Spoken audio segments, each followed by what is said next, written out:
Say, kids, what time is it? It's kind of like watching TV, but, in your car.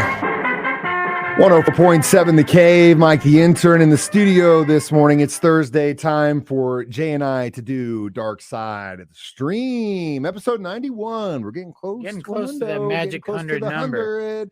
We still haven't planned anything, but eventually we will, probably around episode 80 or 98. Yeah, or so. knowing us last minute. Oh, is that this week? Somebody made a documentary about us. Oh, wouldn't that be so? You got a couple weeks to do it. You got a couple weeks to do it. If you haven't done it yet, do it. You got a little bit of time. Make a documentary about us, and we'll discuss it on the 100. Yeah, episode. We'll bring you in as a guest. That's a good idea, Mike. Anyway, on this week's episode, we discussed my pick. It's called Captive Audience, a mini docu-series on Hulu about the Stainer family. And I say that because there is some crazy stuff that happened to this family. You think you got it bad?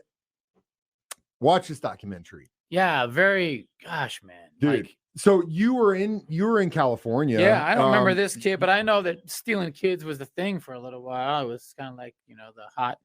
It was happening a lot. Stealing kids was the thing. It was going on What the hell a lot. is that supposed in to the mean? late 70s, it was going on. It was going on a lot. It was. It didn't happen in the 50s and 60s. All of a sudden in the late 70s, it started happening. I'll share with you a story my best friend told me recently about his dad. His dad's in his 50s or 60s, and he's from this area. And we were kind of talking about this and how just crazy things are. Back in the day, a kid could just get on the bus and go somewhere, come back. He was 8 years old. All night. Yeah. Got on a bus in town, went downtown Springfield, bought a dinosaur, got back on the bus, went home. 8 years old. Went home, realized he left his dinosaur on the bus, went back to the bus stop, waited for the bus to come back around, told the bus driver I may have left something on the bus, got on there and got his dinosaur back. Yeah, 8 years old. My kid can't even make breakfast and she's 11. She needs me to make her breakfast. I don't want to get into this whole argument of coddling and all that stuff and parenting. Different time, harder people. We were harder people then. It was, you just kind of had to do things on your own. I had zero parental guidance growing up, really. And, a lot of the time kid would walk home from school, and that's what happened with Steven Stainer. And he was going home. His mom was late to pick him up.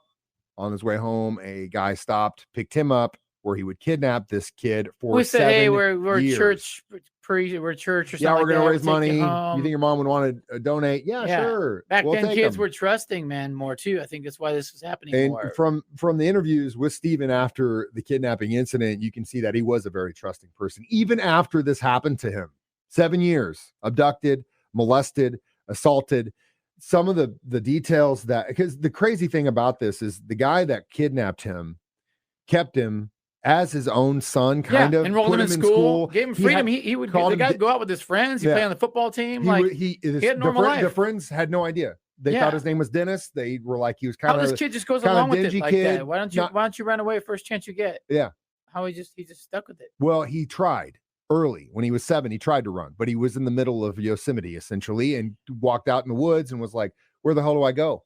He was scared. So he just kicked it. Went back, dealt with it for 7 years. 7 years of his life, his entire childhood gone because of the actions of known as a different person. These 2 stains on humanity. And one of the things that infuriates me about this, we'll talk about next. Dark Side of the Stream. 104.7 The Cave.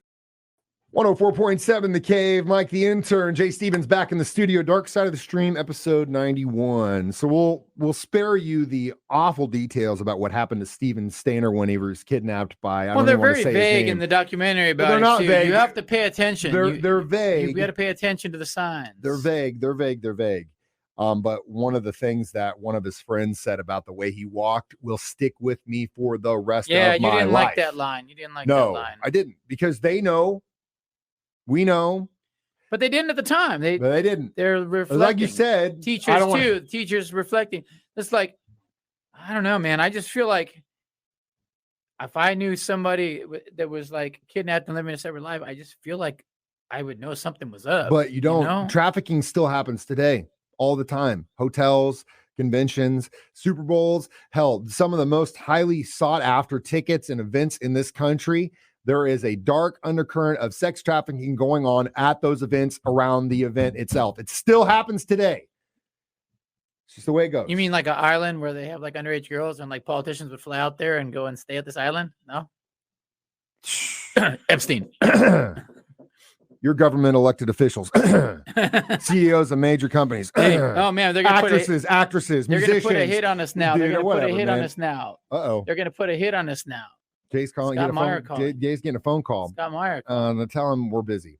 Anyway, so what happens essentially is Stephen is coming home one day and he sees that Kenneth has kidnapped another boy. Now, this is the thing about this story that also breaks my heart. Stephen would deal with 7 years of abuse before and wouldn't leave on his own. And as a 14-year-old boy, you know that was in his mind that he was wanted, but what else was he going to do? It took him realizing that this guy was going to do it to another kid and start the cycle over again that got him to stand up and say, no, I'm not going to do this. That breaks my heart that he wouldn't do it for himself, but it makes me feel so good as a human being to see that is what it took. And so they hitchhike, they get the hell out of there. They go back, they're reunited with their family. It's this huge media circus. And that is the second part of this documentary I want to talk about. I thought the director did an incredible job of showing us what it was like for this family and Stephen to be thrown into this media circus. There were reporters asking this kid after he had been kidnapped for 7 years, what did he do to you? Are you kidding me? Woo, Are you kidding me? No therapy for the kid. Like this is crazy. He went to therapy one time. Dad said he didn't need it. Never went back again. Bro, he needed therapy for the rest of his life. Just because you're in therapy, if you need someone to talk to, that doesn't mean you're less of a man. That means you actually are more than a man because you can admit that you got something going on and that you need to talk to someone. If you don't, and you go home and drink and beat your wife, or you do other things, drugs, whatever, that means you're less than a man. If you need someone to talk to, that doesn't mean you're less of a man than anybody else. Talk to someone. Like the intern's PSA. Bottom line. And it sucks that his father was of the old school mentality that he didn't need anybody, but he didn't. And he felt that way. And that's what it was. I felt so bad for his mom. Kid was pretty well adjusted though. For everything he's been through, he was just a chill dude, really. So he goes on. He did have some issues because he was a smoker at this point because Kenneth let him do whatever he want. Comes home, he had issues, ends up getting kicked out, but he ends up marrying a girl who he seemed like he was a good husband to and a great father. They had nothing but great things to say about him. But Stephen's story doesn't end well because he's on his way home from work one day on his bike, and guess what? Some jerk in a hit-and-run accident kills him. That's how his story ends. After 7 years captive, sexually assaulted, he gets to get killed in a motorcycle accident by some stupid cross-eyed driver. That's not fair.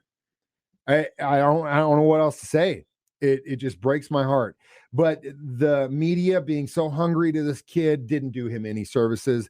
The writer of the story of the TV movie, I Know My Name is Stephen, he's a jerkwad. The TV executives, they just wanted to make money, and they did. 40 million people tuned in, watched it, and that was it. And one person watching on the sidelines wasn't happy with all of this. No, one person watching on the sidelines wanted his own TV movie, and that's what we'll talk about next. Dark Side of the Stream on 104.7 The Cave. 104.7 The Cave. Mike the Intern, Jay Stevens in the studio.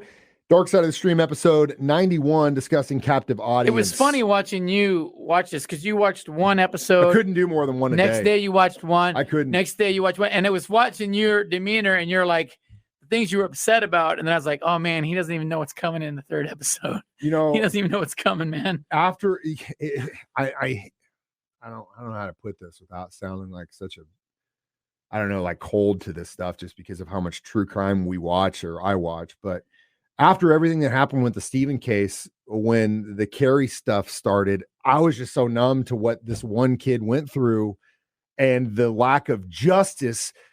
Before we get into this. Gosh, that's right. Yeah. The guy who kidnapped him, 7 years. Yeah. 7 years. Assault, he got 7 years. He got less time than the kid did. Yeah, something's not right there. And I guarantee you he wasn't the only one. Now, I was going to ask you this earlier on, but I believe I kind of on the fence when it comes to capital punishment. Certain things I think warrant it, certain things don't. When it comes to sexually assaulting kids, mess with kids, I am 110% behind chemical castration all day, because this dirtbag after he did this to this one kid and probably did to many others. He gets 7 years. He gets out. You know what he did years later? Tried to pay a nurse to get him another child. He only had to do like a year and a half or something after when all said that. And then he goes out and tries to get another kid. He did it again. I guarantee you. Burn it off, man. Burn it off, or put him in a hole and lock the door. There's no rehabilitation for them. I don't care who you are. If you want to argue with me about it, we can argue about it. But that's the bottom line. If it has to do with kids, and you did it, you mess with somebody, put him in a hole, lock the door, and throw away the key. Yeah, I can't believe they would. I don't want to deal with it. Years. They even said they're like, back then it wasn't really a big deal. I'm like, what are you talking about? Not a big deal. I can't even fathom. If someone lays a hand on my children, I'd sit well, in the cell for the rest of my life. If that happens and injustice in the court like that, I'll take you probably as a father, you're going to wait and watch for when that guy walks out the door. Probably spend the rest of my life figuring out a way to get him back and make him feel every inch of it. So back to it. After the Stainer family goes through this horrendous situation, years later, they're forced to go through another one. Yeah. And that is the oldest son of the Stainer family. The big brother. The big brother just wasn't right. And everyone kind of said that. Did you notice that? How everyone was like, after the fact, right. After the fact, once again, look for flags, man. Well, he killed a mother and daughter and their friend. And then a little bit later on, while they're trying to figure out who killed the three, killed another woman out in Yosemite Park, which they would call the Yosemite murders. And he eventually just goes to the FBI, and actually they trailed him back because of the blanket. They kind of figured out who he was. They were like, okay, this blanket came from this hotel. And then they kind of went through and looked, and then they matched his car to our white witness reports. And then it was like, okay, you got me. Gets a journalist in there, sits down with him.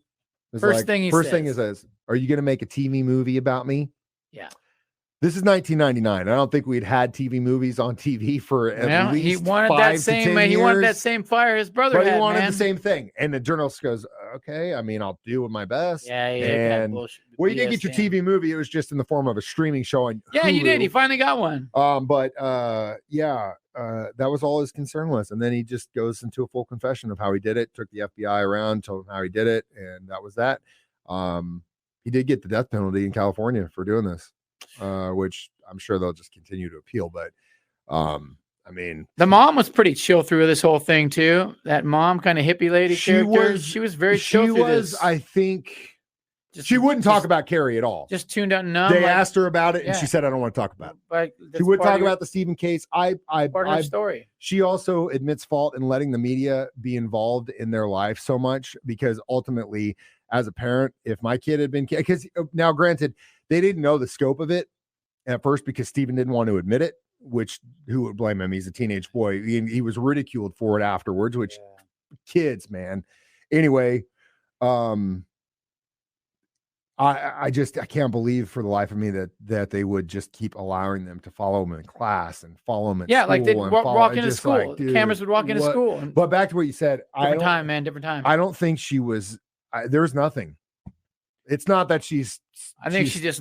There's just nothing, all out, dude. There's just nothing there. Yeah, she's got nothing. She was pretty chill through this whole thing. God, it breaks my heart. This story is just a heartbreaker. Yeah, and the reason I can only watch one episode a day is because that's all I could take. I was like, I gotta watch something funny after this. I can't. It's pretty gnarly. It's really gnarly, and we'll give it our reviews next. Dark Side of the Stream on 104.7 The K. 104.7 The K. Mike the Intern, Jay Stevens back in the studio one more time to give our reviews on Captive Audience on Hulu. I would give this probably, honestly, we could have filled another 3 segments of this to talk about the story. I'd give it an easy 4. It's got some levels. Oh yeah, I'll go 4. It's got some levels. It's got a crazy twist you didn't see coming. That director did an incredible job telling so many different stories, not only Stainer's case, Stephen's case, Carrie's case, but also the media's involvement. And I think the subject matter of it too is just like, it's gnarly, man. It's gnarly. You start messing with kids, and I don't like that. No, blow them up, put them in just burn it. Whatever you got to do, man. I don't know the answer, but I can tell you this: if justice exists, I'm hoping to God that Stain is getting his right now, wherever he is. Man. But yeah, It was a rough one. Really, really one. rough. Very rough. But this was your pick, by the way. I know, dude. And it was just because we were watching the previous your pick and it came up as an ad. And I go, yep, they got us. Oh, that's my They next know how pick. to hook us. Dude.